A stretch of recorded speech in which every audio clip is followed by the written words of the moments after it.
Y'all ready to work? Yes, sir. All right, good. Well, let's wake up now. It's time. It's time. Your stepping down kind of caught them by surprise.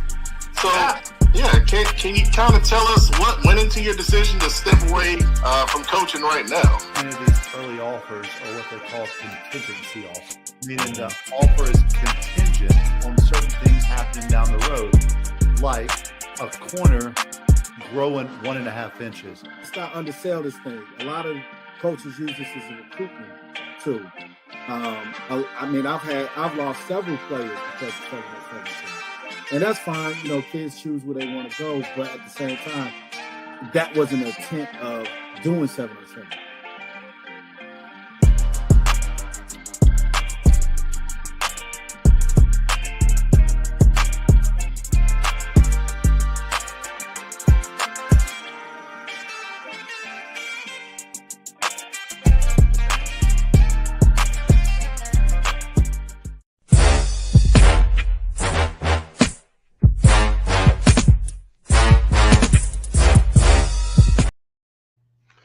I had to get back to the intro, man. We ain't been on Wednesday night in about a month at least, maybe longer than that. A lot of people said, why is the show moving around? I'm like, well, we got lives. There's a lot of stuff going on, man. Everybody works full-time jobs. People got stuff going on, mainly me.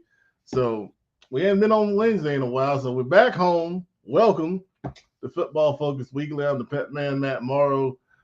Very excited to be back on Wednesday night. I did 3 shows without the guys like we normally have. And, you know, tonight we're going to try to get back to, you know, a normal kind of show setup that you're used to. So that being said, before we get into our playoff previews, which is why a lot of people are going to come on tonight and watch. I mean, I had several people asking me, are you going to do the show? You going to do the show? I mean, been so busy, we couldn't get the preview out there or the promo. The promo went out 15 minutes before the show started, which, you know, is not normal, but it's busy, man. There's a lot going on. I do want to talk about, before we get started, the CFI Winter Showcase. And the reason why I want to talk about it, there's multiple reasons why I want to talk about it, but the main reason is it's here. You know, we haven't really got a chance to talk about it with the playoffs and everything else going on, but it's Saturday, December the 7th at Rocky River High School. The big thing about it is there are still spots available. They are limited though. Participation has really, really increased the closer we get to the actual showcase being here. So if you play defensive back or defensive line, spots are very limited.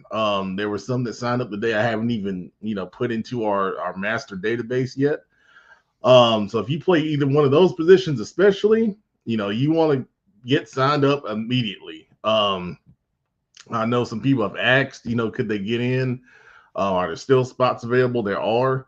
For the first time ever, and I'm nervous about doing it, but for the first time ever, we will take same-day registrations, all right? So I talked to a couple kids who said they're going to come down from the Winston area that are very talented, and they're going to sign up on the same day. So I do want to put it out there to all players, parents. If you are watching this, you can sign up same day. It's highly preferred that you sign up beforehand because it's just going to make your experience a lot easier. If you sign up day of, you had to scan a QR code. You're going to have to fill out the registration form on your phone. You're going to have to pay on your phone. We will not take cash. Everything's electronic. And then you'll have to give us that confirmation, and then you'll be able to go through the registration process. So if you sign up same day, you can, but, you know, it's going to be a longer, you know, process to go through. If you go ahead and register, you know, ahead of time, you come in, give us your name, get your shirt, and go out on the field and stretch and get ready to go. So the way it's set up, 9:30 a.m. Special teams will be on the field. Special teams will have their showcase for 2 hours from 9:30 to 11:30. College coaches will come in probably at the end of that special teams showcase. We'll feature the special teams when they get done. You know, they'll get the pictures. Coach Daniel Zidman, who's in charge of the special teams for us, he'll name his awards, and they'll go through the award process.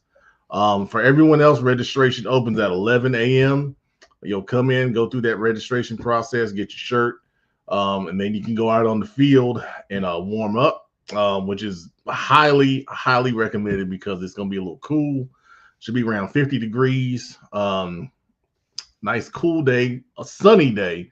Last couple of years have been dealing with rain or rain threats, and it's nice to not worry about that. But it's a good idea to get there at 11. You know, go through the process so you have time to get warmed up. At 12 noon, D1 training out of Indian Land. He will lead the dynamic warm-up session for about 15 minutes with everybody on the field. We'll go through an agility circuit, which is something that our college coaches really want to see. They really want to see how kids move, how they bend, how they change direction, how they explode out of breaks, all that stuff. So we'll do that. We'll have a break. Then we'll go into an individual period for about 30 minutes. We'll break after that. We'll go into one-on-ones by position. We'll have a break. We'll select top performers. We'll talk to you. And then that'll be it. And at the end, you can talk to any college coaches that are there. You know, the exciting thing is we've promoted 11 colleges that will be in attendance. We have had 5 more agree to come to the showcase. So that's 16 colleges all at least. We always have someone who shows up unexpectedly. So, and then I shouldn't say this, but there are colleges that, you know, will ask us for the top performers, and some of those colleges are not allowed to attend the showcase. Now, if you know your stuff about recruiting, D1 FBS schools cannot come out at this time and recruit. D1 FCS can, D2 can, NAIA can, D3 can, and JUCO. Okay. We choose this date specifically because it includes D1 FCS schools. They have the biggest restriction as far as recruiting availability goes at this time of the year. They have this kind of 2-week period right now where they are allowed to recruit. Okay, so there will be D1 FCS schools at this showcase. There will be D2 schools at this showcase. There will be JUCO at this showcase.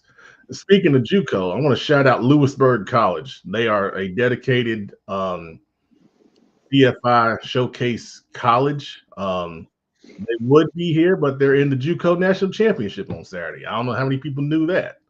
They're a great JUCO program. So yeah, right here in our backyard. So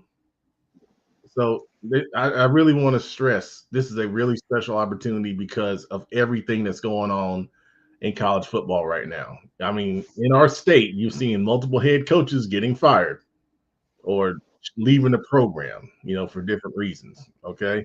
So these things, as far as college coaches being at showcases right now, it's very fluid, very fluid. Some of these same college coaches that you're talking to on Saturday might end up at a D1 FBS school in a few weeks. And you make those connections now, you never know where things could go from there. So it's really, really important. You know, parents, please share this opportunity with your kids, players. It's proven what CFI can do for you.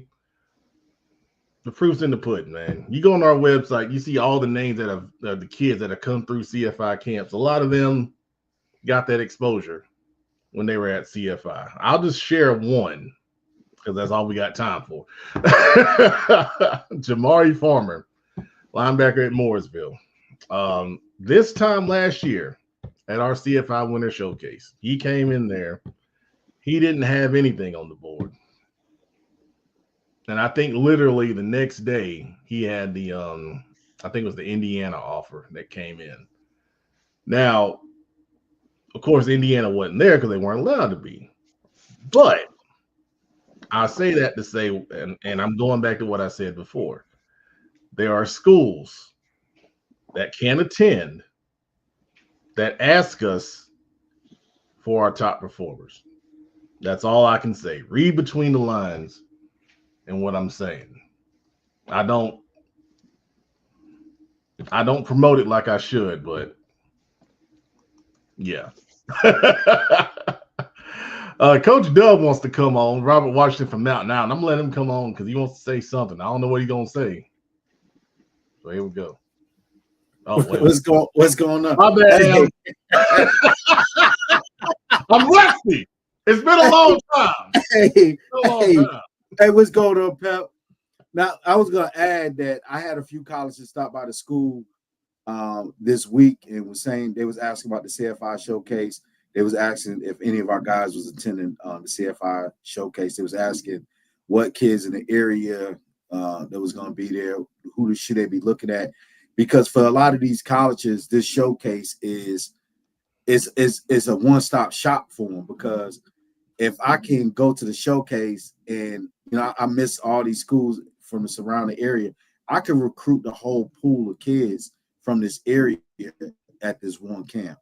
So if you're a high school athlete and you want to be seen, you come to this camp. It's valuable. It's worth your money. I mean, you like I said, you got 16 college coaches coming out, and most of those college camps average about $50. So you times 16 times 50. But most importantly, student athletes understand at this time an evaluation period is vital, because we just had our early signing, right? Colleges just had an early signing, so we know the kids that's off the board. So a lot of these coaches are looking for the kids that's left. So they looking for the sleepers. They want to come to the camps and find a kid that maybe they film didn't pop, but they work out well in the live drills and the one-on-ones and stuff like that. Also, don't just come out there for the one-on-ones. We got a lot of one-on-one all-stars out there. I mean, they live for the one-on-ones, but what a lot of coaches are evaluating how well you move. Like, are you fluid with your hips? Just different things like that. But if you're serious and you want to be recruited, come to this camp. I know people always talk about like, hey, I'm being slept on or coaches overlooking me. We're tired of that too. At CFI, we're tired of it too. We want you to be seen. Like, we want y'all to get promoted. We want y'all to live out your dreams and get scholarship offers and go off and do great things like some of the kids that Pep highlighted. But you cannot be seen if you're not seen, if you're not there. So please come out, get ready to compete.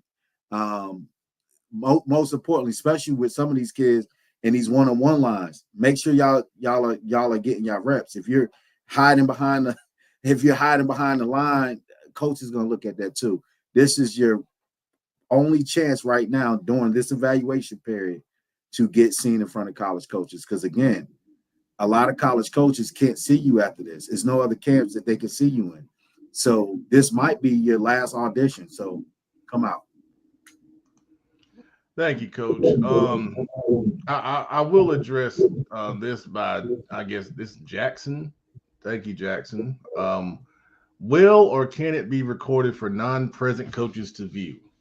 So here's what I suggest, and I think we talked about this on the recruiting show. Yeah.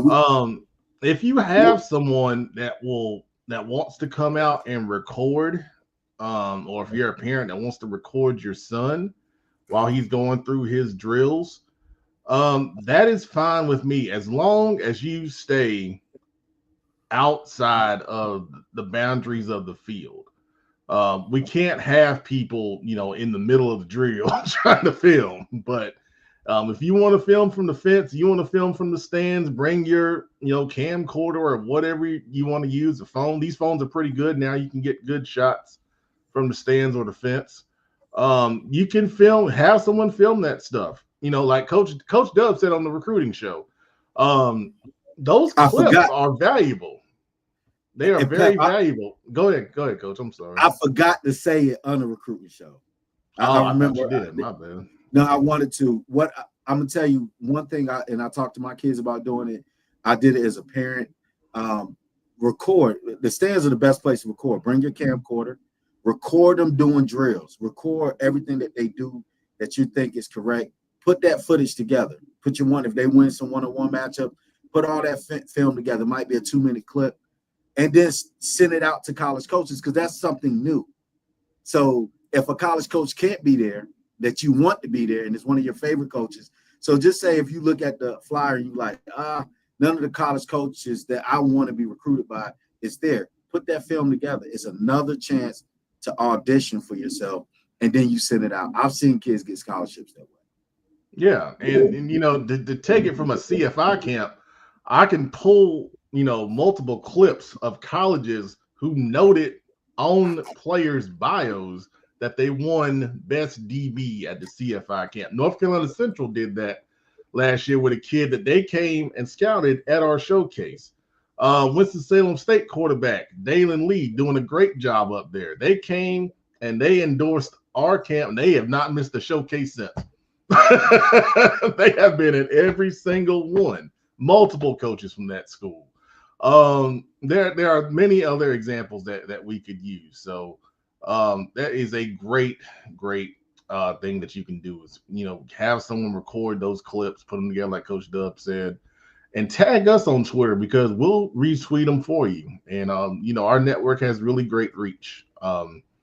You know, so that speaks for itself. All right, so let's get into it, man, because everybody wants us to talk about playoffs, so we're gonna talk about playoffs, but we had to do business first. All right. Also joining us from the Big I, linebacker coach Adam Big I Shelby Weber in the house. Big time. What's going on? What's going on, cuz? What's going on, Pep? What's going on? Doing good, man. Can't call it, man. Just happy to be alive, man. Blessed and highly favored. All right. Also joining the show is the producer, Brandon Black, who will be solo, maybe. I don't know yet. I forgot to ask him this week because I have work obligations. Yeah, we're working on it. We're working on it, man. I'll pop out somewhere. We might go down to Shelby. Well, you know, if I could plan a route, that's a long ride, man. You know, I might need to stay overnight if I go that far. Uh-oh, he putting his bid out there for somebody. He putting his bid out there. We'll see. What's the best hotel in Shelby to stay at? I don't know. That's a question I never heard. I've never stayed in a hotel in Shelby, so I don't know. Oh, man. They got one? Is there one out? I'll get out somewhere, though. Yeah. We got hotels in Shelby, man. Hey, Man, you got hotels in Shelby? Come on, Pep. What are you talking about, man? Hey, Adam, I'm still mad at y'all because y'all shut down Chuckers, man. What's going on? Man, hey, man. Hampton Inn and Suites in Shelby, man. There you go. Yeah, That's not bad. Y'all really went and looked up a hotel, man. We're trying to help you out, man. Hey, that is a great matchup, man. It's worth the ride. I won't say that. That's gonna be a great game. You know what? There's enough in the CFI stipend fund. We can get you a night at the Hampton Inn and Suites. How about that? Oh, wow. Okay. Well, the stipend fund. What else can we get out of there? That's it. Oh, one night. Okay. At Shelby. That is hilarious. All right, man. Let me get serious, man. All right. There's a lot of comments that we got to address before we get into the matchups. First of all, before the show started, I don't know how do y'all leave comments before the show starts? My guys on here, they ready, Pep. They ready. Dudley Nation. I have had 4 Dudley fans ask me, was there going to be a show? Shout out to the D-boys. Shout out to the They D-boys. are ready to talk about this matchup. My goodness, man. Whew. Hilarious. J-Man is going to be at the camp. Yeah. Shout out to J-Man. Hey, good season, J-Man. Good season, J-Man. Y'all fought hard. I watched the game, man. Y'all had it. I think y'all could have won that game, man, but it's unfortunate that y'all had to come out on the losing end because somebody always got to win, somebody always got to lose. But, I see you Saturday. Yeah, J-Man's going to be one of the best returning running backs in the state, to be honest with you. I mean, you start looking at his numbers, he's almost at 1,000 yards in a 3-way split. Dang. At Mooresville. I mean, It speaks for itself. It speaks for itself. We love him not only because he's on the show, because he's a talented young man and he's passionate. You know, I always gotta applaud passion, man. Chat administrators here. He's too busy thawing out and missed the Friday show. That's all right, man. That's all right, man. Also, we were talking about the camp right there. He said, coaches talk, if you perform at a high standard, word will get out there. Not just the coaches in attendance, but beyond. Yeah. Absolutely. Absolutely right there. Yeah, I see it. I see it. If y'all can see what happens behind the scenes, man, y'all something else. Y'all something else. Let's see. There's a lot to address here. Let's see. Well, DeAndre Johnson what? Okay, Big Eye. Why are they coming after you so hard, man? So, background. I believe DeAndre, Daryl Crowder, and Quartrell Wright are Monroe guys. They used to be at Monroe. 2016, they came to Shelby, tried to step out on a long goal and had them heaters on the sideline, and it came out and got smacked 28-7. And that's the year after, in 2015, they won state in 3A, and they came down to 2AA. But then my guys, though, man, you know, we've been talking about Monroe and Shelby all year outside of our respective teams that we coach for. And we're looking forward to a fun Friday night down there in the jungle. He's going to be on their sideline probably. I'm going to be on Shelby's sideline, cheering my guys on, helping cheer them guys to victory, you know. And, yeah, once we get to that game, Pep, we know, we all – the money line good. I still got my money line. So here's the question. If y'all going to be on opposite sidelines, are y'all going to meet at the 50 in pregame? That's what I want to know. No. We ain't coaching. Come on, man. No, you can't do that. You can't do that as a spectator, Pep. Why not? Why not? Go out there. Tell him meet me on the track. I'll meet him on the track. Tell him I'll meet him on the track, man. Man. No, hey, Dre, if Shelby lose, Cuz ain't gonna be nowhere to be found. Hey, he gonna get out there quick. Hey, man. He gonna be in the back eating liver mush sandwiches. That's where he gonna be. hey. I gotta get back down the road for the camp. Sure. That is true. Yeah, we'll go with that. Our Dudley guy saying come to Greensboro. Well, I wish we could. Man. Hey, put Gaither message up there, Trayvon. Which one? This one? No, above that. Above that? I don't know what you're looking at. We can keep that one on there as well. Well, go ahead. You can keep that one on there well because you told me CSD won't be scared and they were shivering after the first quarter. Well, let me explain. It was only 14-0 at half, brother. They were shivering. I start running back there and play my brother. Look. All I know is I seen a team on tape. I seen a team on tape, and them boys act like they didn't want to be there. That's all I'm gonna say. They was defeated. Going both ways. We gonna hurry up. I see the guys just falling all over the place, tired, gassed. And the guy that y'all talked about, here we go. I have a message for Pep and Coach Washington from a player on the team, Dad. His words, not mine. He said the guy y'all hyped up only got one sack on a miscommunication, and they shut him down. How is only one sack? How is only? He said it was all. Hey, I'm just telling. He said it was a miscommunication. He got free one time. First of all. Just because we talk about a player don't mean we hype him up. We talk about the players on every team. These are not my words. These are not my words, Pep. These are not my words. These are his. I'm just telling you what he told me to tell y'all. Okay. Does he comment on the show? Where's he at? Where's the comment? I'm gonna tell him get on. I'm gonna tell him hop in the chat. Tell him get on. But Pep, this is the question. So if that kid got a sack against the world-class Shelby, that's like 5 sacks in one, ain't it? No, we can't. We can't do that. We can't do that. If I say Pep, this guy's good, and I'm gonna say, well, I'm gonna see what he do against Shelby. God. 1 second ain't gonna convince me.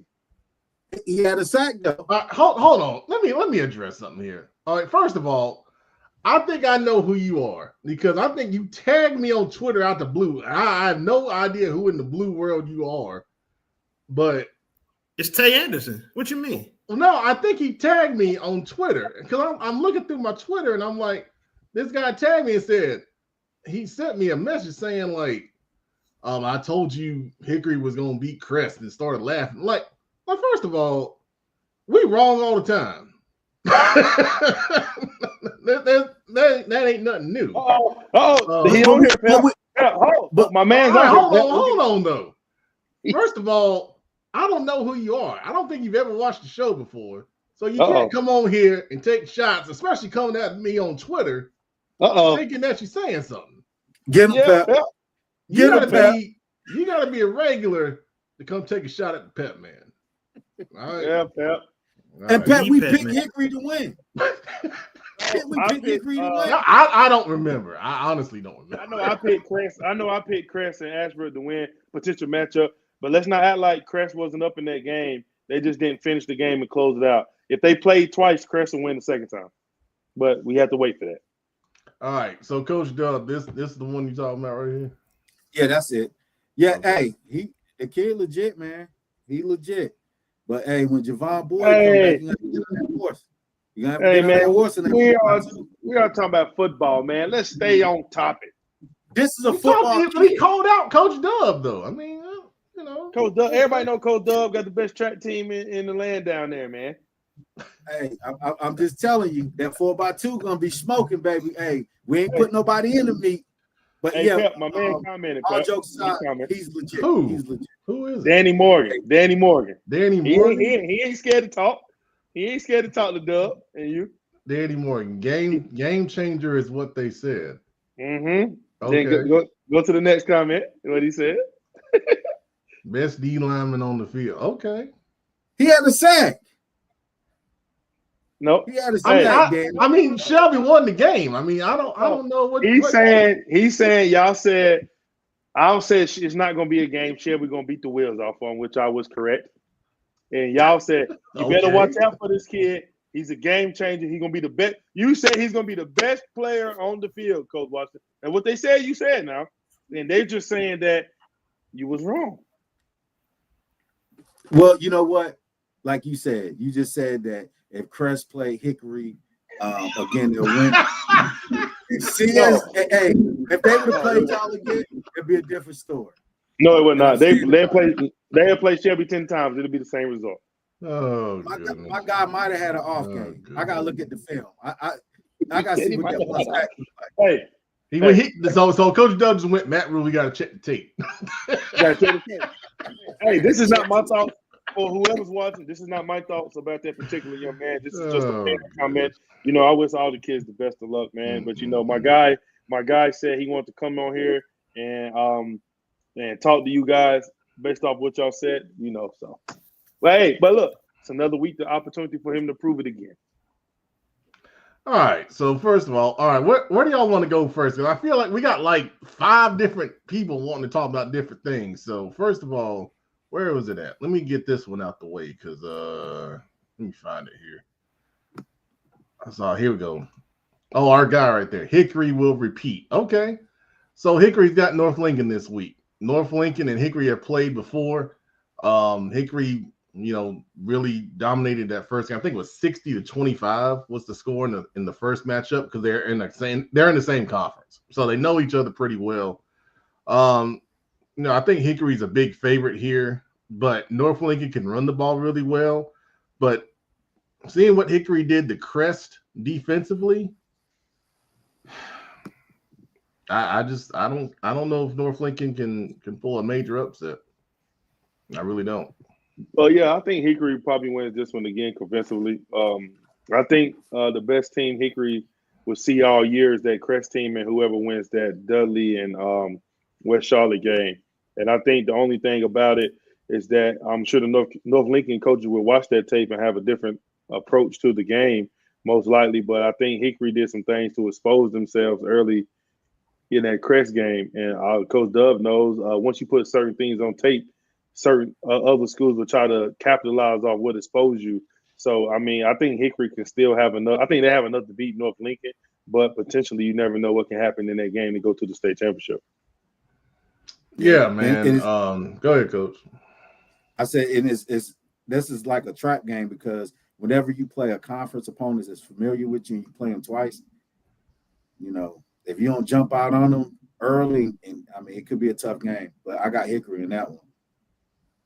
Yeah, and Brady Stober, who signed with Samford today, if he was taller, he'd be a major D1 quarterback. I mean, I interviewed him last year when he was having a great start to the season. Pinpoint accuracy, really good mechanics. You know, even for his size, I think he's got a strong arm. And then shout out, and I don't think he gets enough credit. And Coach Mike Natoli, as Hickory's offensive coordinator, is doing an amazing job. A beast. Beast. He coached with a guy named Coach Cox that I coached with at Southlake. He was up at Statesville Christian when they had a program. He went up there. They won the state championship. Natoli is that guy, man. I remember when I was looking for OC a couple years back, I reached out to him. He's like, brother, man, that's an hour away. But that guy is he's a great offensive mind, and it speaks for itself. Yeah. And I mean, you know, Hickory has some really good guys. Obviously we know Isaiah Lackey, he's in the Queen City Senior Bowl. Jamian Little, you know, probably Hickory's probably best receiver. They got another kid, Chappelle, who's very good, kind of operates out the slot. The big question though, if we jump ahead and whoever Hickory plays next, either West Charlotte or Dudley, both of those teams, do they have the defense to slow Hickory down enough to make it a game? What Charlotte does. I think West Charlotte and Dudley both does. I think, like I said, I think from watching, I mean, I watch highlights. I didn't really watch the game. Obviously, there's not really a way to watch it. I think Crest did a good job. I think Crest did a good job of slowing Lackey down. I'm not sure what he finished with. I thought he got some short yardage touchdowns, but I don't think he had just like the unbelievable game like he normally has against a lot of people. But I think it also showed you how deep the team is talent-wise with those guys. I think one thing that can potentially could hurt them in a game, I think they kind of shown themselves against Crest, but like I think potentially, I see some kids going both ways. So I think it just depends on what type of game that they're in. Because maybe like, say you play a team like Dudley at West Charlotte, I don't think they've seen that type of speed, you know. So that could potentially may hurt. But I think that's why it comes with coaching and scheme to put those kids in the best situation. And I think Hickory had championship pedigree. I think those kids are battle tested. It's shown. They was down at home, rallied back, and ended up winning by 2 touchdowns. I mean, man, you put up 63 points in the playoff game in the 4th round, man. That's pretty. I mean, that's impressive. 3rd, 4th round. That's impressive in itself. So I think it'll be a dogfight. I think you can go either way, though. For sure. Well, you mentioned Dudley, and I'll go ahead and say this. I think counting the playoff games, I think Dudley defense has only gave up like 20 points all year. So I'm and held a very good J.M. Robinson to 7, which they got off a turnover. So I won't ever claim to be a football guru, but I think if you hold teams to 20 points through the 3rd round of the playoffs, you got a pretty good defense. So I'm gonna go out on a limb and say that. So haven't seen West Charlotte is recent.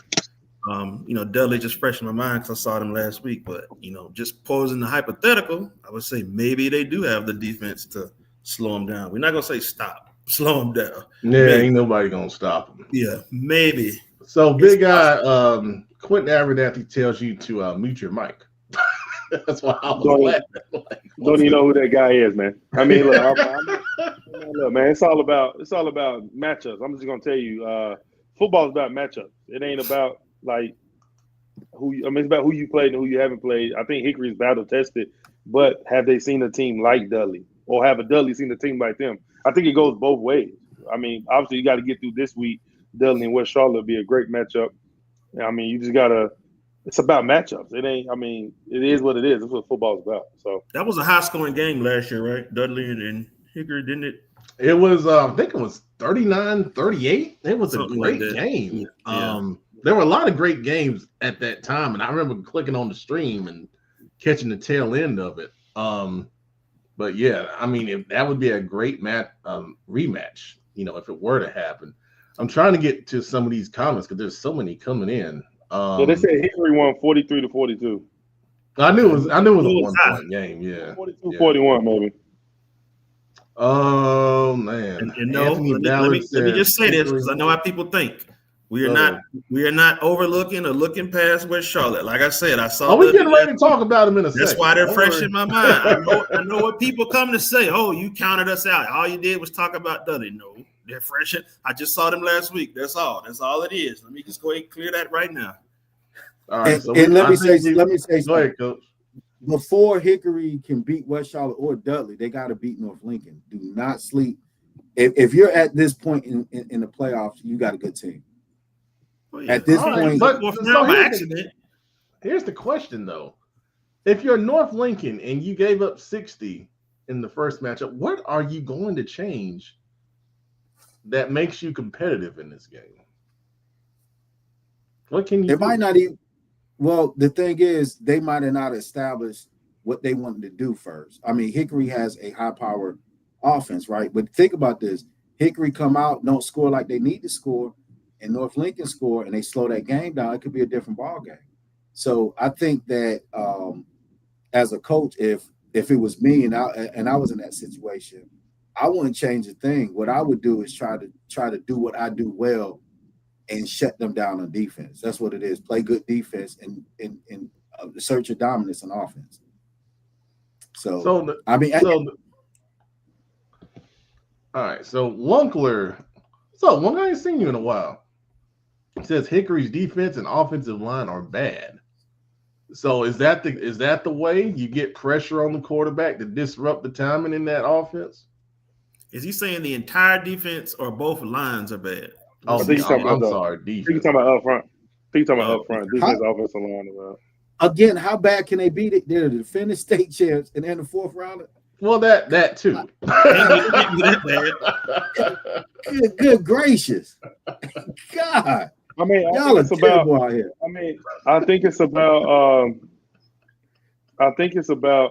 To that point. I don't think they're bad up front. I ain't gonna say that, but I think it's about matchups. Some teams can expose your weakness, but all year, cause as a coach, it could be something that as a coach that we'll wreak at all year, but it doesn't get exposed until the last game or whenever you lose. So that comment could be true. I don't think that's valid. I mean, you say they're bad, but they ain't lost. They haven't lost a game.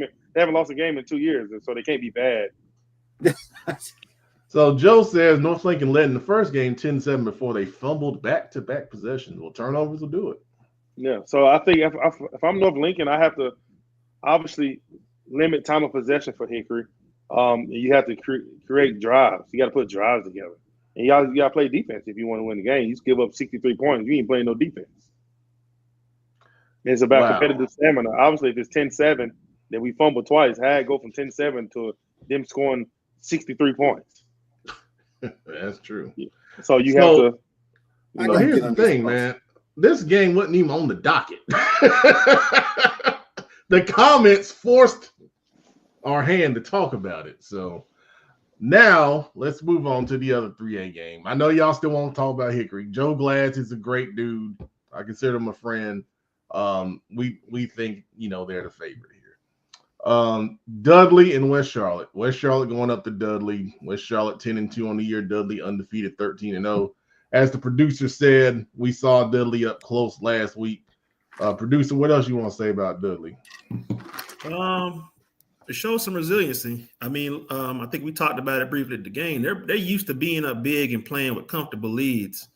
And they got into a sort of a defensive dogfight and still pulled it out. So you've seen teams in the past struggle who aren't used to, someone, matching them for a little while. And they showed some resiliency. Got in a tight game, pulled it out. Defense did what they needed to do, and the offense did enough to win. So I think if you're going to be a championship team, you got to show that type of resiliency that, even though you weren't up big, that, you did what you need to do to pull it out. So that was really good. And again, they were doing this against a really good and another team who's also undefeated in JM. So showing that resiliency, that's a big step towards, reaching that ultimate goal. Yeah, absolutely. For those that don't know, J.M. Robinson led that game 7-0 through the first 3 quarters. J.M. Robinson got their points off a punt block that gave them the ball around the 15-yard line, and then they were able to score off that first possession of the game. And then their defense was really fast through the football. They were tackling well in space. Dudley just looked out of sorts, the first probably 2.5 quarters. I mean, there were multiple pre-snap penalties. J.M. Robinson was winning the battle line of scrimmage. Offensively, they just couldn't get anything going, and they played 2 quarterbacks, and neither one could really spark the offense. The biggest difference, what changed in that fourth quarter, was Dudley got the ball to their star senior receivers. Those guys stepped up when the game was on the line. C.J. Neely, Cordell, I think it's Barley is his last name, and then Nasir Newkirk. Those are the 3 guys that scored their 3 touchdowns in the fourth quarter. Those guys have to get the ball early and often on offense for Dudley in this game against West Charlotte. Those are the difference makers. They have 4 really good senior receivers, and those guys can play. And I think 3 of them are committed, and I think the 4th one has some offers. But with Dudley, the biggest story to me, their defense. Like producer said, they give up, maybe 20 points on the season. It's not a joke. I don't care what their competition was. Those guys are good at all 3 levels. They got 2 big nose tackles, and number 90 and 99. I got producer got several pictures of 99, and he's being held. I mean, that guy is a rock in the middle of defense. And J.M. Robinson couldn't move him. They could not move him, man. Their linebackers are fast to the football, and their DBs, they're so big. They're big and fast. 11 at free safety, 2 at corner. Those guys look like college-ready players, and 2's committed to Wake Forest. I think it's Blackwell is his last name. Jerron Blackwell is his name. I mean, those guys, are they're legit. They're legit on defense, and they got playmakers on offense. And this, also too, Pep, they started running back then playing that game against J.M. Robinson. Okay. So they'll be able to get him back this week as well. Mm-hmm. Yeah, like Anthony Ballard just says, missing some guys, and then our Dudley guys saying the starting running backs coming back this week. So right on time there, right on time. All right, but West Charlotte, we can't discredit West Charlotte. They have been absolutely steamrolling people in the playoffs. I mean, last week they go up to Asheville Irwin, and the number 1 seed, Asheville Irwin, 58-0. West Charlotte just rolls them like they're just some, random, 3-win team. Yeah. That's the case study for the RPI. Oh, that's exhibit. That's a whole nother show. Yeah, because that shouldn't happen. A number 1 seed at home shouldn't get rolled like that. There's absolutely not. No, there's something going on there. Absolutely not.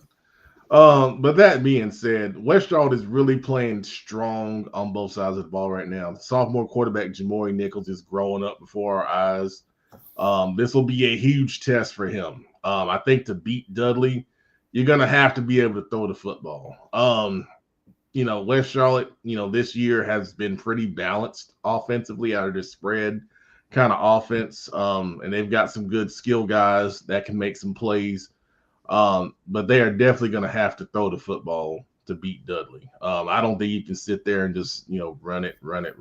It has to be a balanced offense. Like, Hickory had success last year being balanced and attacking, Dudley, through the air, and then pounding Lackey when the box opened up. So West Charlotte's going to have to play that kind of game and then just take, what's there and don't get greedy, because watching the game last week, J.M. Robinson, when they moved the ball a little bit, they took it in small pieces. It was a zone read here, pick up 5 yards here, 6 yards there. Dudley's defense is not going to give up big plays. They will not get beat over the top. They're not giving up big plays, and that's what makes them so good. They're so sound and well coached at all 3 levels. So West Charlotte's gonna have to be patient, take what's there, and don't be afraid to play the field position game. I think it's gonna be a lower scoring game.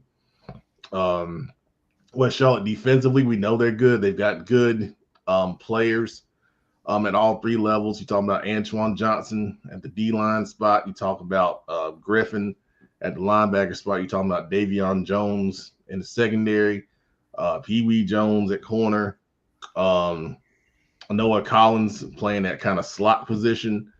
So there's a lot of talent. And that's there's a lot of talent on the field up there on Friday night. Joe Hughes, fish sandwiches and hot sauce. Oh yeah, there you go, Joe. Is it at Dub C? Is that no? It's at Dudley. I think they said Dudley don't sell fish sandwiches. Come on, Dudley. But this what I will. This what I will. West Charlotte's not going to be intimidated by Dudley, and I think a lot of times that some of the teams that play Dudley, they're intimidated. They got great athletes. They got great speed. They got swag for days. They well coached. West Charlotte's not going to respect that. They're not going to get off the bus and like, oh, wow, they're so much better than us. You got kids with just as big as competitive drive and on both sides. So I think this is going to be a better game than what people think. Like for everything you said, Pep, Dudley can play. I mean, they prove it time in, time out. They got speed for days, but again, West Charlotte, those boys are competitive. And when you got and they're not gonna back down, they're not gonna be nervous or scared. They're gonna come out, and that stuff gets those guys hyped. So it's gonna be a good game. I don't think that, especially defensively, where you probably seen a lot of zone and stuff from J.M. Robinson. A lot of teams probably wouldn't go man on a Dudley team. It'd be crazy. But if it's a one team that could play man occasionally during the game, it is West Charlotte.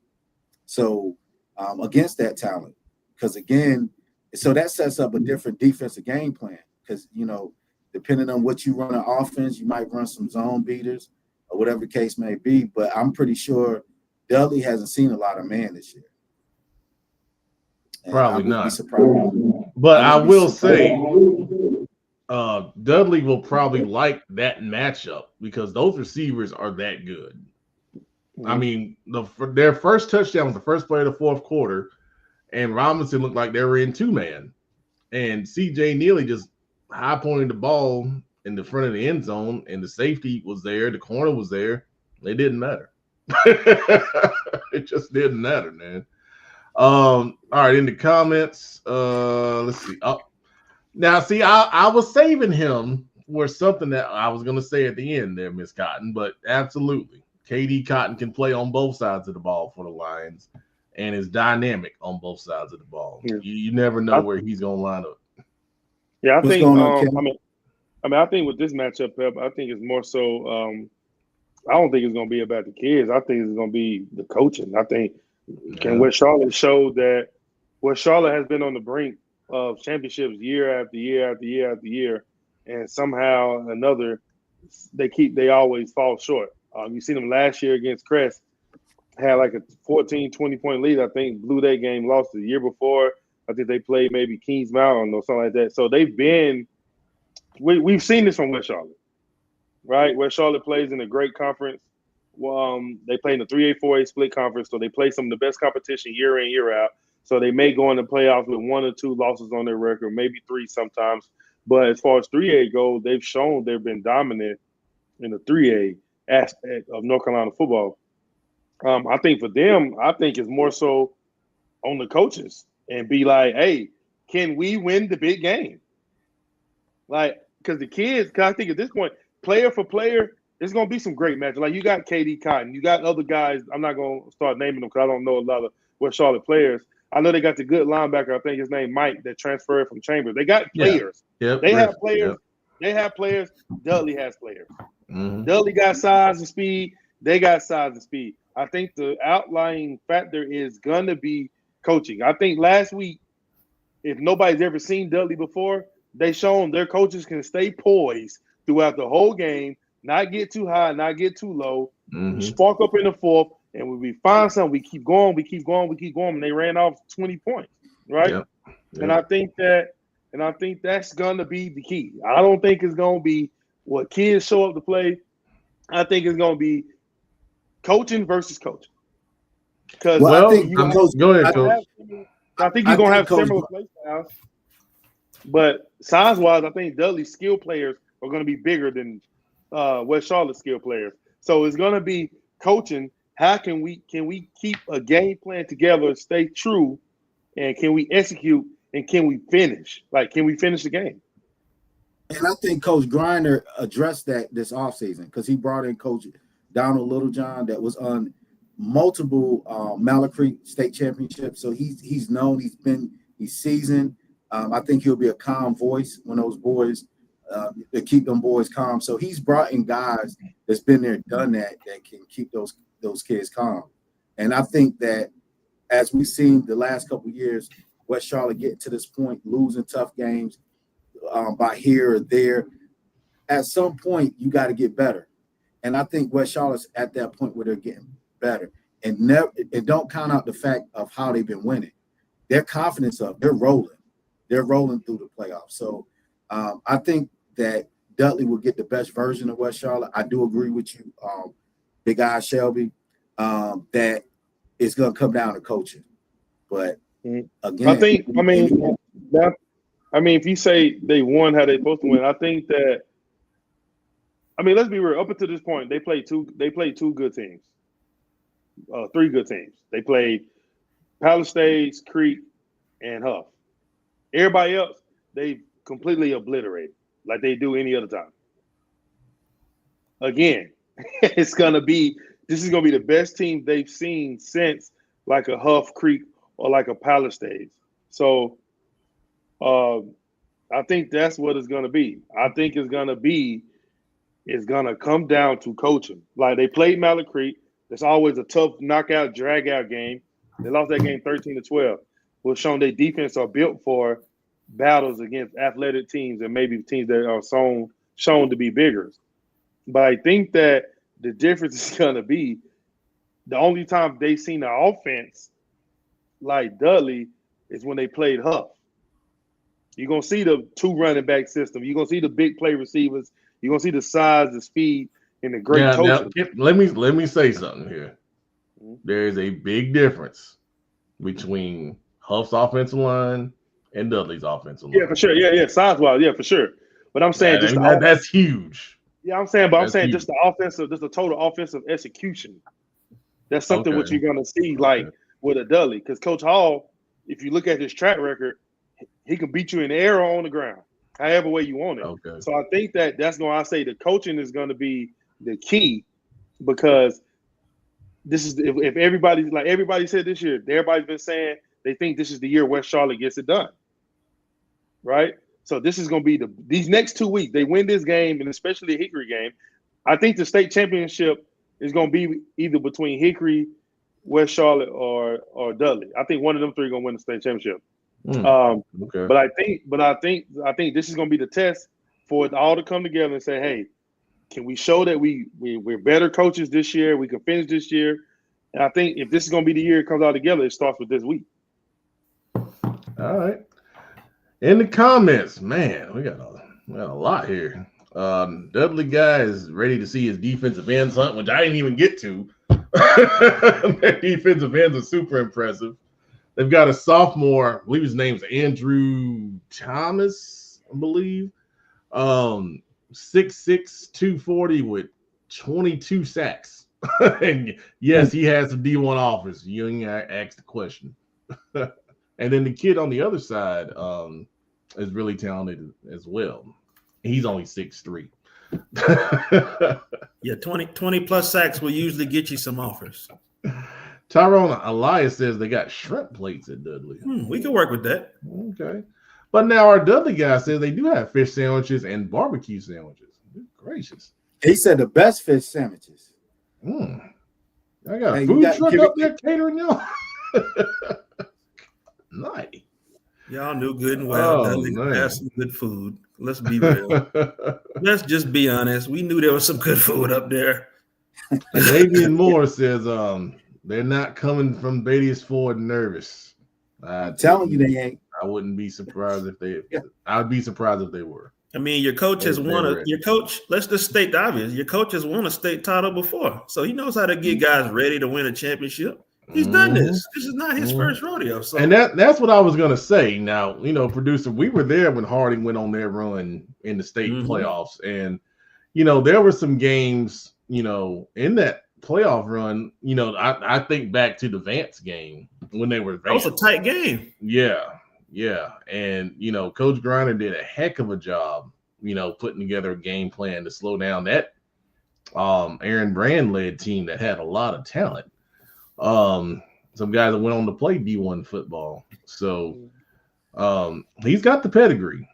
He's got the pedigree to find a way to get it done. That's for sure. All right. Well, let's move to 4A. I think we covered 3A pretty extensively since we've been on for about an hour. All right. The big game, Hough at Grimsley. This is the third time these guys have matched up in the last 3 years. We know Grimsley has won the last 2 matchups. Hough has been absolutely laser focused to get back to this point and get retribution and advance deeper into the playoffs in their quest to get their first state championship.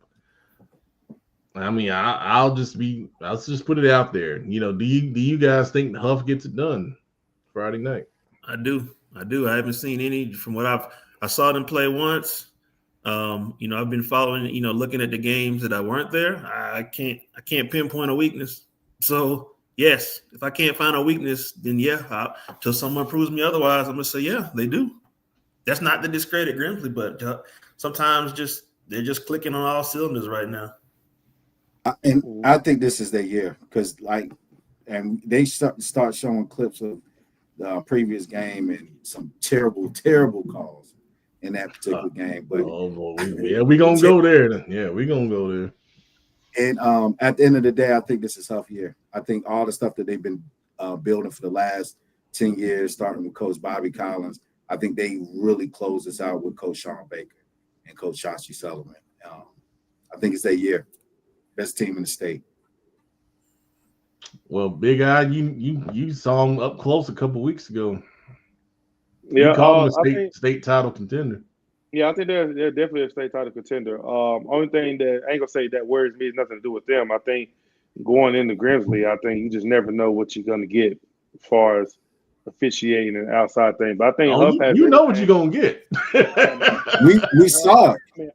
I think Hough has everything to beat you. I mean, they could beat you in the air, they could beat you on the ground, they can make it a defensive game.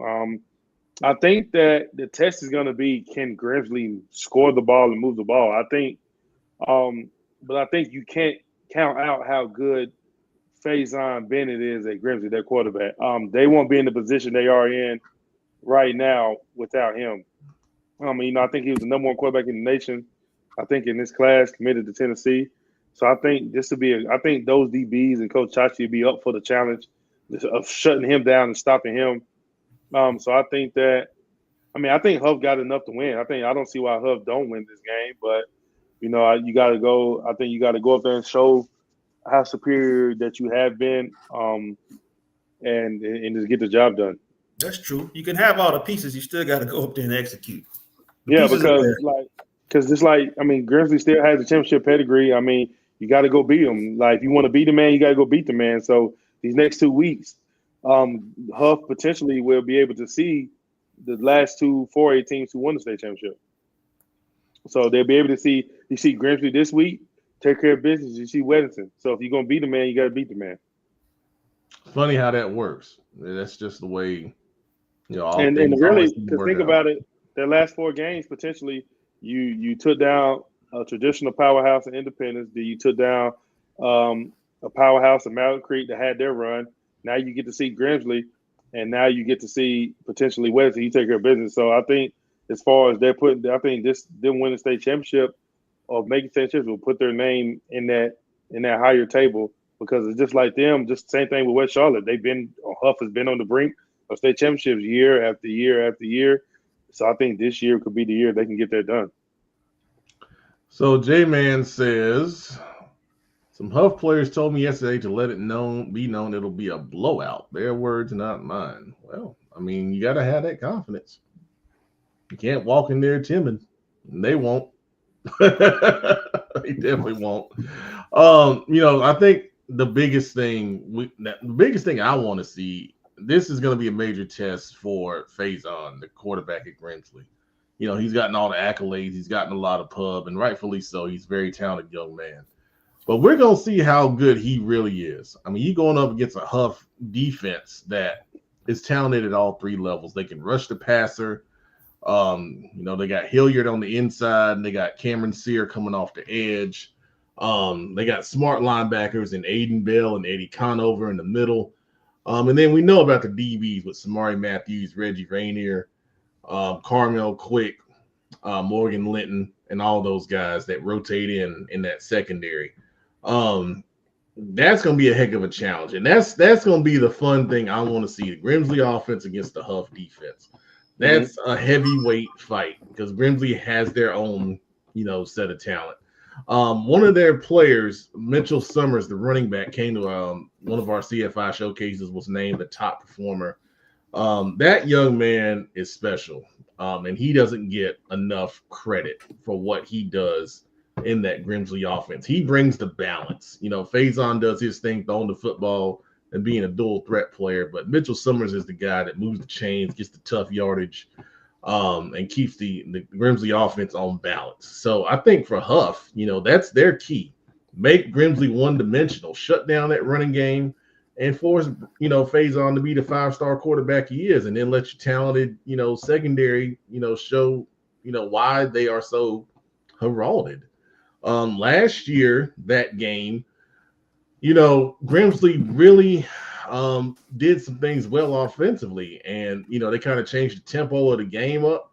That kind of threw the Hough defense off a little bit, and it was surprising. I remember last year thinking about this game and going into it thinking, kind of similar thoughts to what we're saying now. How is Grimsley going to be able to move the ball, for 4 quarters? And when they changed the tempo of the game up, they hadn't shown it a lot, from what I was told, and it caught Hough off guard a little bit, and Grimsley really put up a lot of points. And as we said earlier, they got aided by some referee calls. Now, if you're Hough, and I'm sure Coach Baker and their coaching staff is telling them this, don't put it in the referee's hands, period.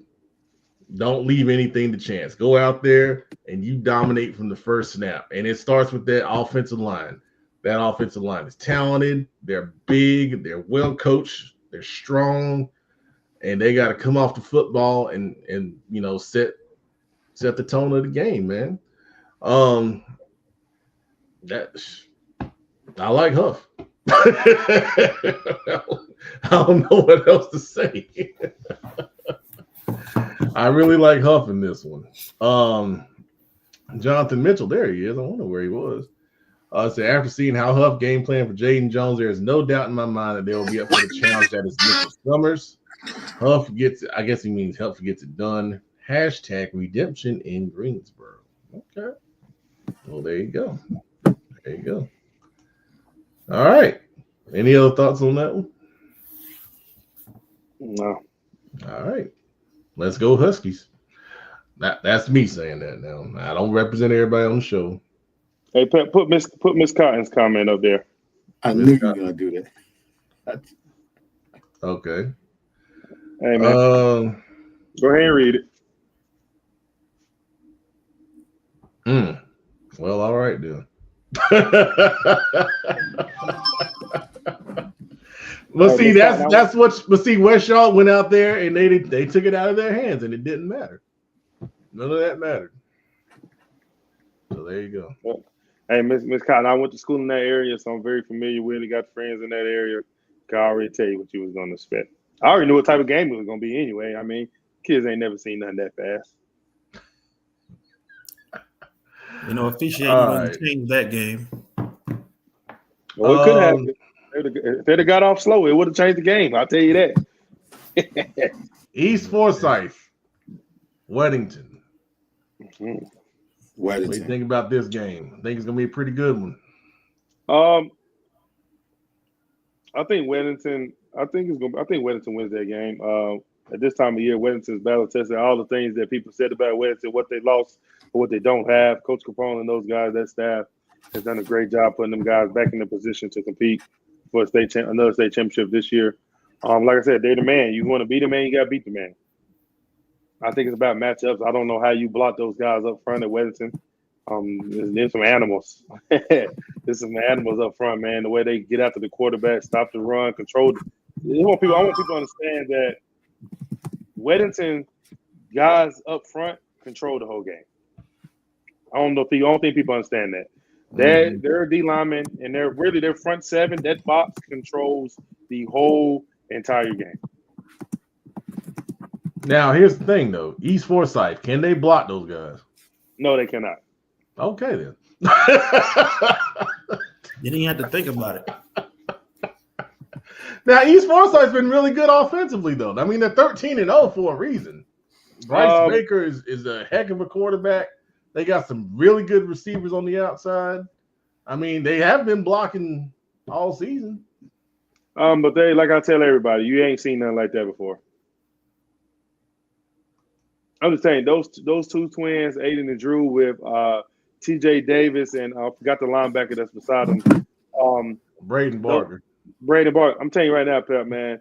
First of all, I'm gonna be honest with you. The two D linemen might be the most athletic kids on the field. I mean, they're unbelievable. Like, if you're a D line guy and you watch those guys, you understand what I'm talking about. They are absolutely unbelievable. I agree with you. I mean, they're really good. They're really good. So I think that, I mean, like I said, they can prove me wrong, but I'm just telling you, I ain't seen nobody block them yet. So here's the thing, though. Here's the thing with East Forsyth. I think offensively they're really good, but defensively in the playoffs, they're giving up 35 to Butler, 19 to West Forsyth, which 2 weeks before they gave up 42 to West Forsyth, and then they gave up 30 last week to Morrisville. Defensively, I mean, Weddington is, they're good on offense, but they're not a juggernaut on that side of the ball.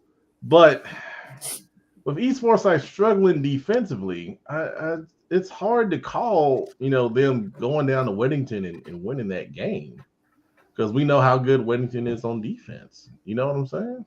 Yeah, and you have to look at the type of talent, look at the teams that Weddington have played this year, and look what they did against them defensively.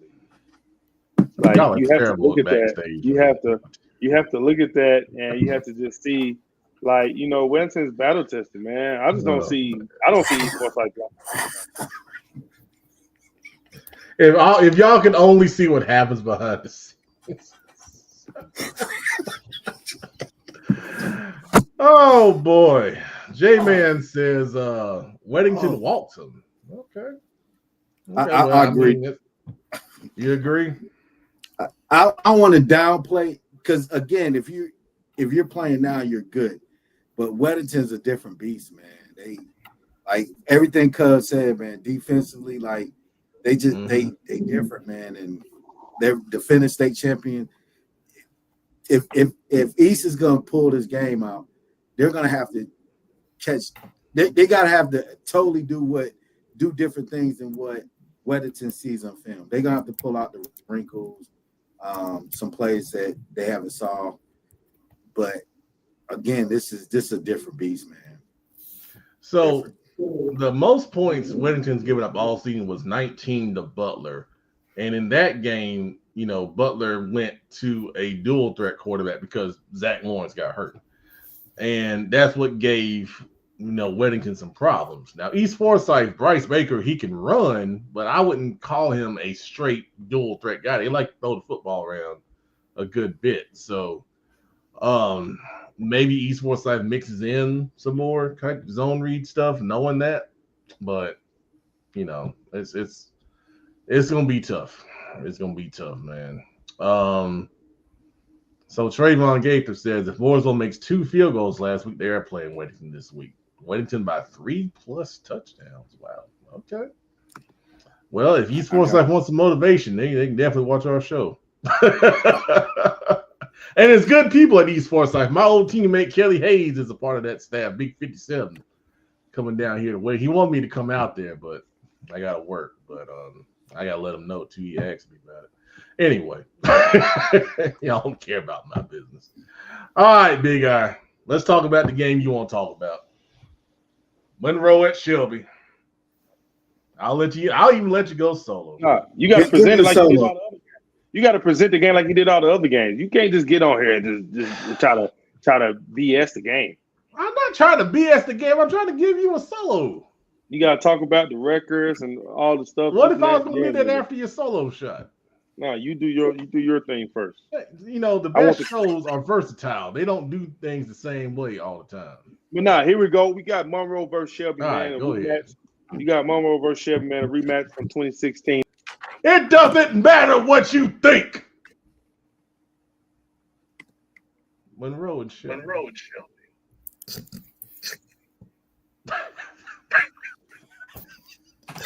I'm just kidding, man. Go ahead. Hey, man, don't worry about it. We ain't gonna let you in the game, man.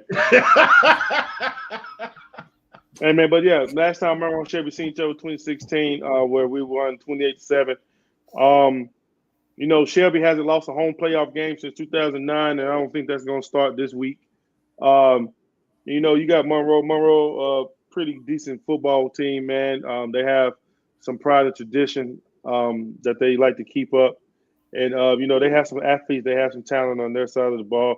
I think it's a good matchup for us. I think Shelby played the more talented teams throughout this year. And, yeah, man, it's going to be – if you want to come see some good football, man, come out there and watch Shelby go to Lions on Friday night.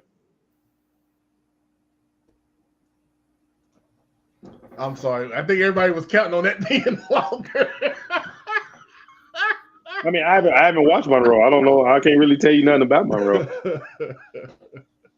Well, I know they do have Monroe. Yeah, that's what I'm saying. Let's talk about Monroe, man. First of all, Coach Johnny Saul is doing a great job with that team this year. They are, they have been very impressive.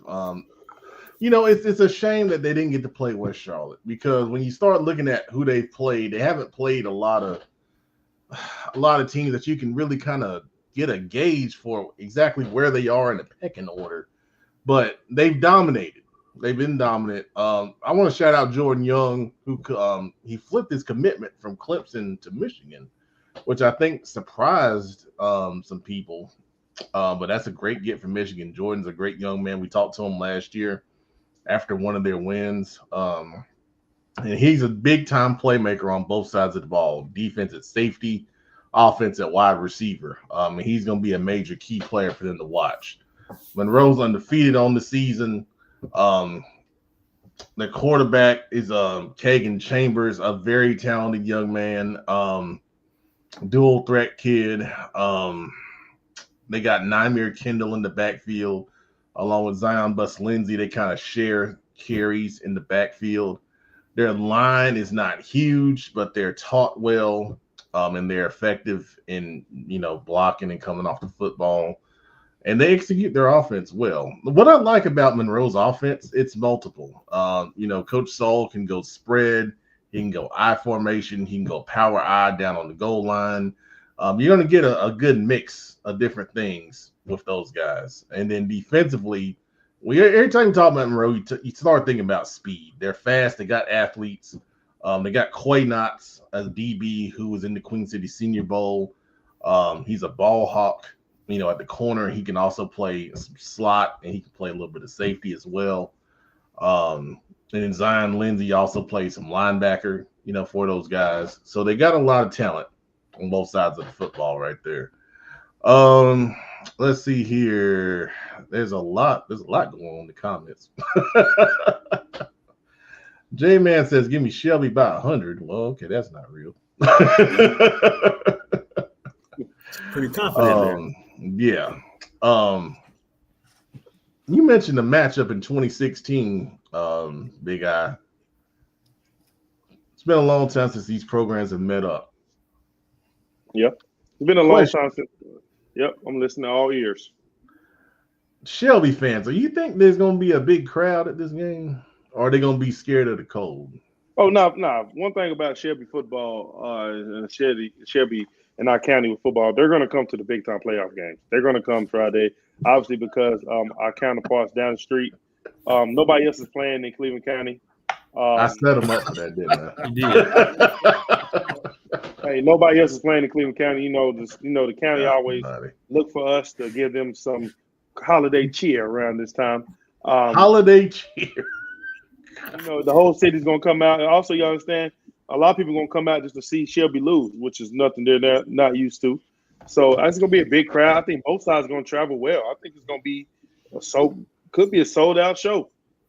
I think there's gonna be a lot of people there, man. I think people are gonna come watch this game only because the Monroe fans, they hear about how good Shelby is and they look up to us with our pride and tradition. So they want to come see it. All right, Coach Doug, what you think about this one? I think we're gonna get something similar to what you're gonna see in Dudley and West Charlotte. Just with two programs, prideful programs, athletic on both sides, man. This is gonna be a dogfight. It's gonna be a dogfight. I wouldn't lean either way, man. It's just gonna be who. Now, say what's on your heart. Go ahead and say it. Go ahead and say it. Go ahead and say it. It's all right. It's all right, man. It's all right. It's all right. Now, big Eye, you said you're gonna be at the game, right? Yeah. Okay. All right. Sure. And this might be crazy, but I don't got nothing else to do this Friday. You said it, not me. I've been at home for 2 weeks, man, so I gotta go cheer on my guys, man. Oh man. So Wunkler wants us to make score predictions for every matchup. Wunkler, we're not gonna do that. I can't. I'll do it, Pep. No, you're not, because you did this last year, and you know what happened. What happened? What happened last year? I don't remember, man. Hey, man. Yeah, you do. You got played in the Reedsville locker room. That's what happened. Oh, man. Reedsville's at home. Those guys are frauds. Oh, goodness. All right. Anyway, we'll keep moving. I will say, I will go on the record and say this. This is the two-way state championship game right here. I wouldn't disagree. It's a good point. Because who's left? Brevard and who? Forest Hills. Yeah, neither one of those guys stand a chance. All right.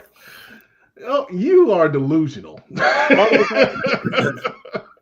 Yeah. I mean, this is just now that game's not on the docket tonight, but Forest Hills has been playing some lights out football here. They've been playing good. Yes. Yeah, and that's been volumes to Forest Hills and Monroe.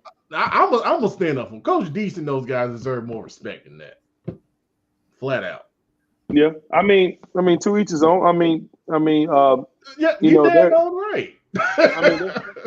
I say that because it'd be like Monroe has owned them, So obviously, like you get a matchup again, it may be a better game, but I think Monroe's the best team from that side.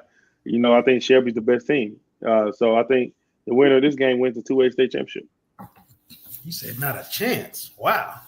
That's what I'm saying.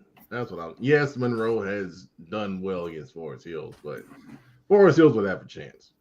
They would absolutely have a chance. Zach Dilworth, Jarrell Boulder, probably the best receiver in the metro area, just committed to NC State. Kamarion Nasty playing in the Queen City Senior Bowl. Big Braxton Grace at center, who's a D1 level prospect. Rodney Smith, who's doing good things at running back and linebacker. Those guys deserve more respect. Last time Monroe and Forest Hill. I know what you're going to say. I'm just saying they deserve more respect. It was 34-9, so if they play each other again. They deserve more respect. Yeah, I know facts, but they deserve more respect than that. Probably 42-14 second time around. Man.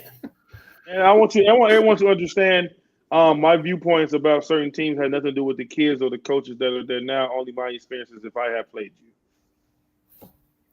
If you played Forest Hills. Yeah, I coached against Forest Hills, yes. You coached against Forest Hills, okay. Yeah, now Jarrell was a little younger, but Jarrell is a baller. I'm not going to take that from him. Jarrell is a baller. Okay.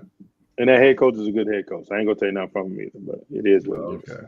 All right. Well, we'll settle on that. Coach Dub, Corvian and Mount Airy, two teams you know well. Yeah, and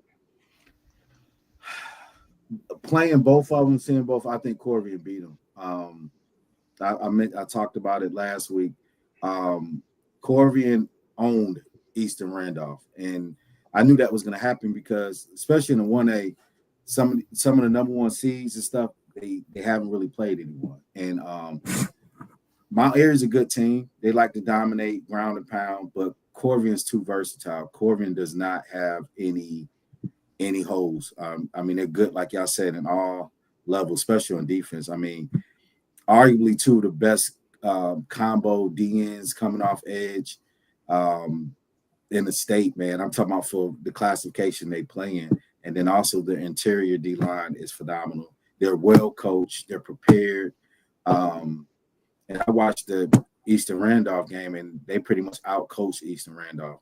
And both of them came in undefeated, but you could tell Corvian, they didn't make the mistakes that Eastern Randolph made, some fumbles and stuff. But I think going into the Mount Airy game, Mount Airy has dominated the teams that they've played because in most situations they're more athletic and they're physical. You're not going to come in there out athletic Corvian. You're not going to come in there and bully them around. They're not your typical what they consider charter ball where you could ground and pound against us, but you're just not going to come in and with that game plan against Corvian. I think Corvian, they just got that special team this year. They got some great senior leadership starting with AJ Jackson. He's playing in the Queen City Bowl. Just signed with Hampton. Shout out to AJ and the Jackson family. But also you got guys Cam Johnson and Noah Best. I mean, this Corvian team is senior heavy and it's loaded. I don't think this game. I'll say Corvian wins by 14 points. Okay. Joe Hughes says the winner of Corvian Mount Airy wins state. Tarboro. I was going to ask who's still on the east side. Nah, Tarboro is different. I mean, it's something they out in them eastern waters out there. I mean, they different. But I will say, out of this side of the West, these are the only two teams that could really give Tarboro a test. I think Mount Heritage and Murphy, not this year, but I think that what Corvian did and just watching what Corvian did against Eastern Randolph, because Mount Airy, I think they won 42, 43 straight games in a row. They're back-to-back state champions. You got to think about it. They have not lost. And that could work against you in games because they haven't seen anything like Corvian. They have not seen nothing like them. And it'll take a couple scores here and there, and the kids can get the wide eyes. I mean, I seen it at Eastern Randolph. I watched because I was able to watch it on the network, and I was paying attention to the sideline. And when Corvian was doing stuff to them, you could tell they was looking like, this ain't happened all year. And you get in them situations where somebody smack you around and you ain't been smacked before. That thing looked different. But, again, complete team, great players, and a heck of a coaching staff. So I'm going with Corvian in this one. All right. Well said, man. Douglas Quarles, who's also playing in the Queen City Senior Bowl, signed with Elon today. And then Adrian Scott, the other defensive end you mentioned, signed with Austin P today. So congratulations to those young men, along with AJ Jackson, who you said signed with Hampton. Corvian's got some really good, talented guys in that program. And we're all pulling for you, man. Go up to Mount Airy and get it done for the 704. You're part of it, too. Juanrique Hall says Dudley's averaging 40 to 50 points a game in the regular season, and you are telling me that it's going to be a dogfight with Dudley. Only teams Dub C beat are the teams that they were supposed to beat, period. Well, that's the point of a football game, ain't it?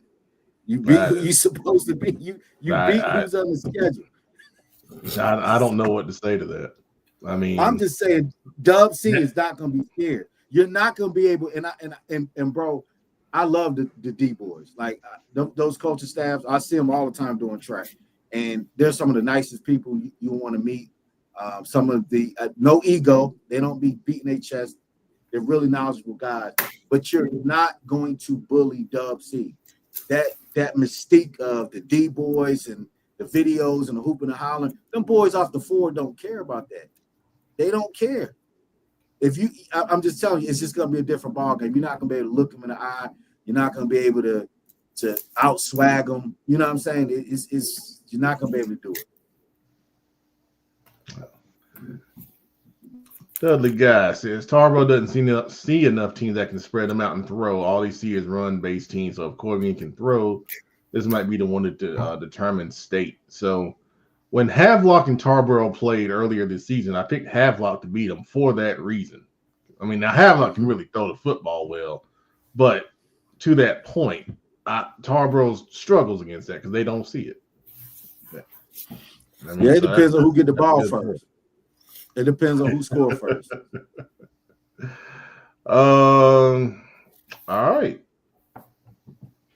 Anybody else y'all want to talk about? I think we covered a lot there. Mm-hmm. Extensive. Well, let's do something we hadn't done in a while. Let's do some slime time. What's your favorite host? Not me. Producer, who you want slime?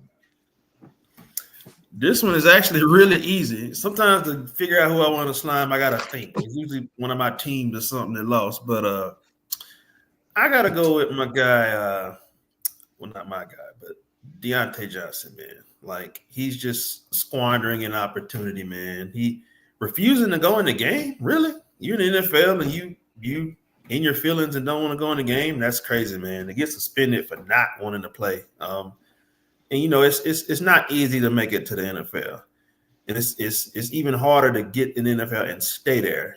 And he's really just blowing a once in a lifetime opportunity to live out, a dream, to set himself up financially for the rest of his life. Not many jobs you can retire in your 30s and be set for life, and he's just blowing it, man. I hope someone close to him can get through to him, man, because if his behavior continues, he's just basically going to be out the league, and it's a shame because he is talented, but his head obviously is just not in the right space, man. He doesn't know how to be a team player, maybe. So got to slime him. Hope he can turn it around, though.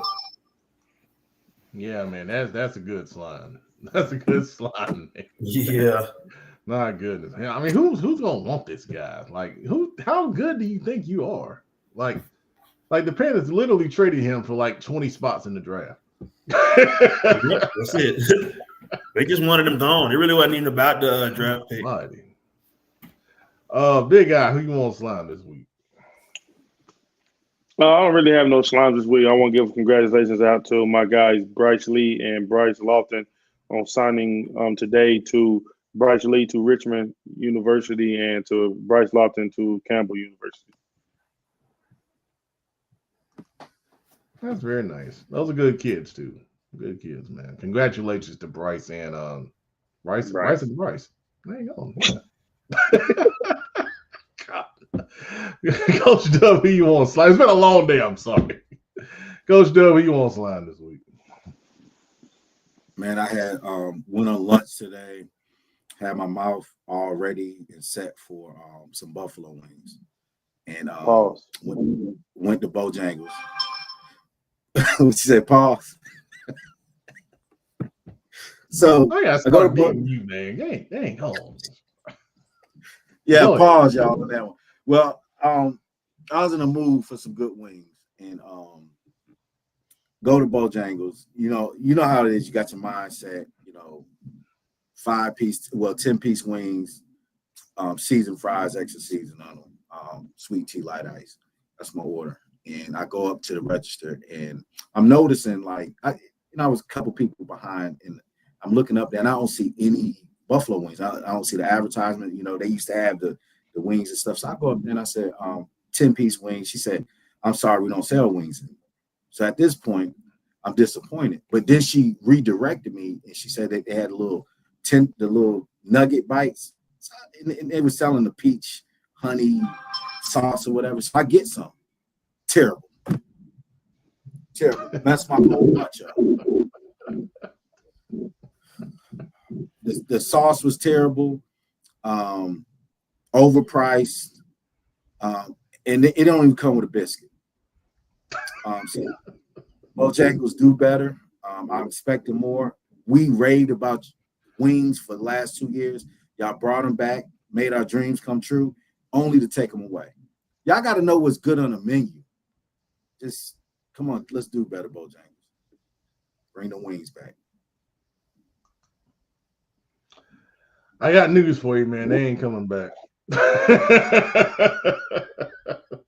Hey, they ain't coming back.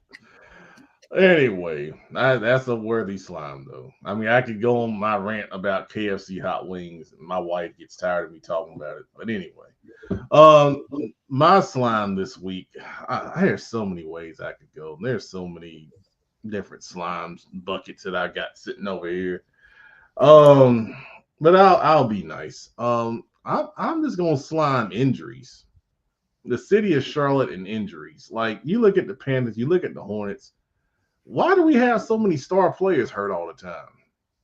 What is it about this city to where we can't have our great players play consistently? Like, I'm looking at the NBA, like, LeBron ain't never hurt. I mean, he's always out there. You know, the star players, you know, are out there most of the time. But we always missing somebody. And the Hornets had like half their roster out the other day, and they're still competitive. And it's just like, man, if we could just have everybody at once on the Hornets and the Panthers, like even the Panthers now, Bryce Young playing good, defense starting to come together. The potential's there, man. What these injuries? I'm tired of them. I'm just tired of them, man. I'm being nice. I could have went another way, but I'm gonna be real nice because we're in the giving season, and the holidays are close by, and we're all about love on Football Focus Weekly and CFI. So if you come out to the showcase on Saturday, I will show you some love. We have some T-shirts that I've been meaning to give away for the longest, and fans, parents, if you guys come out there, just make sure you ask me for a CFI T-shirt because I'm gonna have them, and I'm gonna give these T-shirts away because we appreciate everybody watching the show, and we're gonna give you a little bit of memorabilia, you know, to wear around the house, and maybe, you know, give as a nice little Christmas gift, a nice little stocking stuffer. Now, who doesn't want a CFI T-shirt in their stocking come Christmas morning for free? It's all about love, man. You see what Nikisha put? You see what Nikisha, speaking of love, look what Nikisha put. Yeah. I'm serious, Pep. I'm not joking. I'm hurt, man. I was devastated. Oh, man. Well, maybe one day. How many years was it? 20 years in between? 20 years in between just to bring them back, to take them back. That's like you don't do people like that, man. It's just wrong. All right. Well, let's end the show with some comments. Let's see here. Nick Devine. Thank you, Nick, for watching. He says, hey, guys, enjoying the show. What are your thoughts on Jacksonville running back Damon June? Wow, that's a pull right there from the east side. Well, we know Damon June because he was a Pet Man player earlier this season. And, you know, I remember watching this film, and I thought he runs very hard with great vision. He can run through tackles, and he has the speed to go the distance in the open field. So I think he's a 3-down running back that, you know, his team obviously trusts a lot because he carries a load in that Jacksonville offense. And Jacksonville's been a really good program the past few years as a state title contender year in and year out on the east side. So he's a heck of a player, man. I wrote about him on Prep Red Zone as well. And, you know, I hope to see some more stuff from him real soon. That's my thoughts on Damon June. Thank you for watching, Nick. J-Man wants to slime the linebacker from the Houston Texans. And you guys, I know you saw that clip where he took the hit on the quarterback from the Jaguars. He got suspended 3 games, man. I thought was that a little harsh, or was that about right? Nah, he broke the guy code, man. He broke the code of football, man. You get out there at that point, multi-millionaires, a lot of people taking care of their families, a lot of people, because you got to think about one NFL player can be taking care of a generation. Mm-hmm. I mean, pretty much could have ended that kid's career, man, because it was scary. Because it wasn't like just, okay, the referees called targeting because he took the kid. I mean, that kid locked up, man, and it was a gruesome scene. Mm-hmm. Just don't do something like that. I don't care how much you're trying to win a game, but that's just telling me you don't have any restraint. And knowing that the guy's sliding, because once he slides, he's done. He can't get back up and run. And when he does that, you need to pull up, man. It's just, I think it should have been more. I mean, stuff like that. They should have told his ass not to come back for the rest of the season. I apologize. It's stuff like that. It's not acceptable in the game, man. Okay. Joe Hughes says it's about right on the Texas linebacker. Plus, it's the accumulation of his actions over time. Oh, he's had past issues. Oh yeah. Yeah. Really? Okay. Mm-hmm. Okay. That's where that 3 game came in at. Wow. Joe Hughes also saying that we're talking about Damon Jr. says Damon is a beast, runs angry as a MF. Okay. There you go. You know what MF means if you're watching this show, most likely. All right. Big Al, we're going to let you close the show. Any final thoughts on the Monroe Shelby game? Hey, man, I advise you to get there early, bundle up, and get ready to see that good old Shelby offensive defense, man. Monroe fans, don't get scared with them gates closed and you see all those state championship banners around, because can't nobody save you now.